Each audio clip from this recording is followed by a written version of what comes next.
Praise దలాడండి. యేసుక్రీస్తు నామములో ప్రియమైన సహోదరి సహోదరులారా, మీ అందరికి శుభవందనములు. ఈ రోజున దేవుడు సెలవిస్తున్న వాక్యము సామెతల గ్రంథం 15వ అధ్యాయం 1వ వచనం. మృదువైన మాట క్రోధమును చల్లార్చును, నొప్పించు మాట కోపమును రేపును. Praise the Lord. ప్రియమైన సహోదరి సహోదరులారా, మృదువైన మాట కోపమును చల్లారుస్తుంది. మనం ఎదుటి వారితో మాట్లాడేటప్పుడు చాలా ప్రేమగా మాట్లాడాలి, చాలా ఆప్యాయతంగా మాట్లాడాలి. ఎందుకంటే కోపంగా మాట్లాడటం ద్వారా ఉపయోగం లేదు.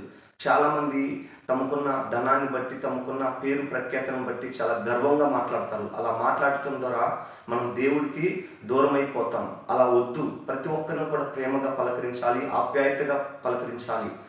మనం వేషధారణమైన భక్తి చేయడం ద్వారా ఉపయోగం లేదండి. మన గుండెలో ఒకటి, మనం మాట్లాడే మాటలు ఒకటి ఉండకూడదు. నీ గుండెల్లో నుంచి ఆ ప్రేమ రావాలి. ఆ ప్రేమ ద్వారా వారిని నువ్వు గెలవచ్చు. ఎలాంటి శత్రువునైనా మనము ప్రేమతోనే గెలుస్తాం. ప్రేమ అనేకమైన ద్రోహ కార్యాలు